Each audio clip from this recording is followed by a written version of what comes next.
All right, welcome back to our Senior Design 2 presentation. We'd like to thank you all for coming out today. It's glad to see we have our celebrities in the office and some of our favorite professors as well. My name is Harold Kimball, and these are my colleagues, Natalie Skowski, Dalen Muck, Christopher Brastow, and Michael Kendrick. We each had an important role in the project, and I'd like to go over that first. Me being the CE major, I was assigned for Programs and Systems Integration. Natalie and the rest of the group are all EEs, and they each individually handled a portion of the circuitry or design for the final product. Natalie did our electrodermal response as well as our final club design. Dalen did our actigraphy as well as some of the board design.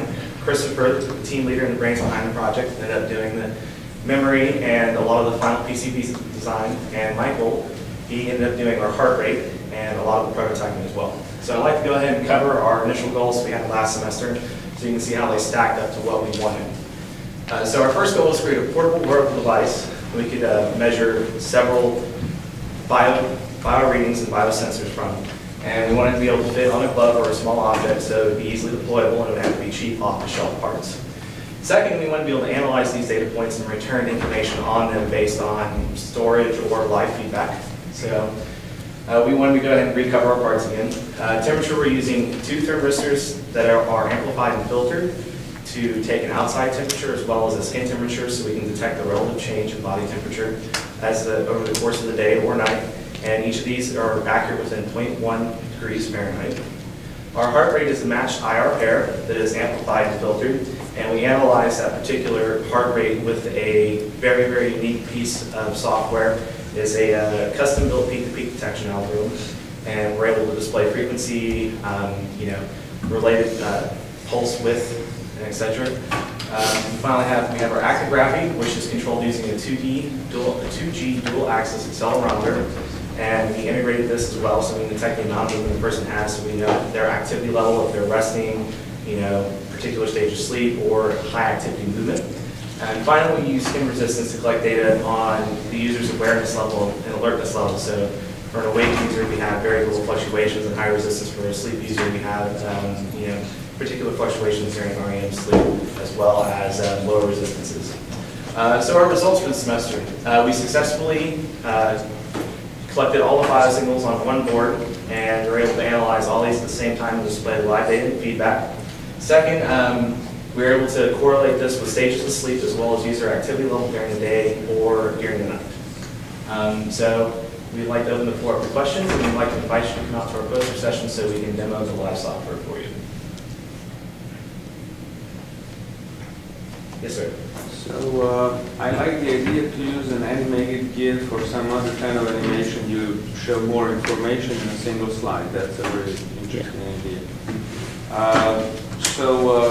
Did you have any customer in mind here? Did you talk to any doctors, or where is this going? The idea behind this is a lot of it's driven by personal market. There's a big market for being able to take care of see how your body's reacting to sickness, health, exercise, workout. We also decided to plan this. If you were here last semester, we covered our initial plans for it, which is basically to deploy something like this in a disaster response area or low-income area where particular medical equipment is not available. So, for instance, an EKG machine can cost anywhere from $15,000 to $40,000 depending on the quality, portability, the kind of stuff it offers for the rest of the office. And we wanted to make something that was simple and easy to hook up, use, and deploy.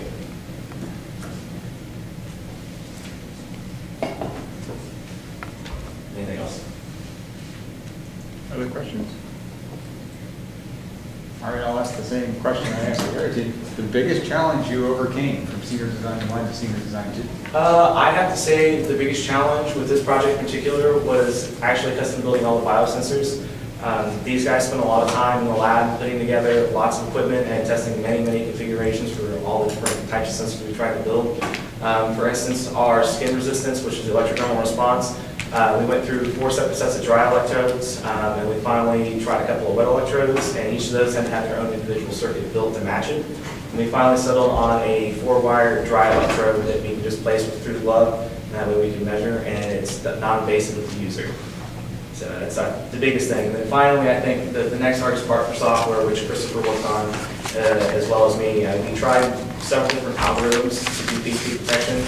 I tried, a couple very simple ones, and I ended up coming up with the final one before, and he had finished one the same day, to use the bandpass filter so we can make sure that we're not getting extra noise in. And his actually uses smoothing as well as some clever peak detection and software to make sure that we're getting the correct peak to peak signal so we can calculate heart rate, or detect active gravity, etc.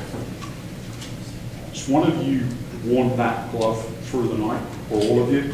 No, we haven't. It's been, we finally got everything integrated in the glove. We do actually have the glove working outside for testing, and we'll be demoing it with Michael since he has had the most experience wearing it, and he helped Natalie sew everything in and integrate it today and yesterday and a couple weeks before. So, but you will be able to see live data, and you will be able to see how we're processing it.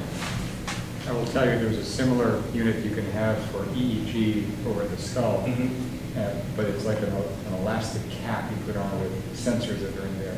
And after about maybe 30 to 45 minutes, you're ready to rip it off because it is not something that... Well, I mean, if Michael, if you've had the most experience wearing the glove. It's very comfortable.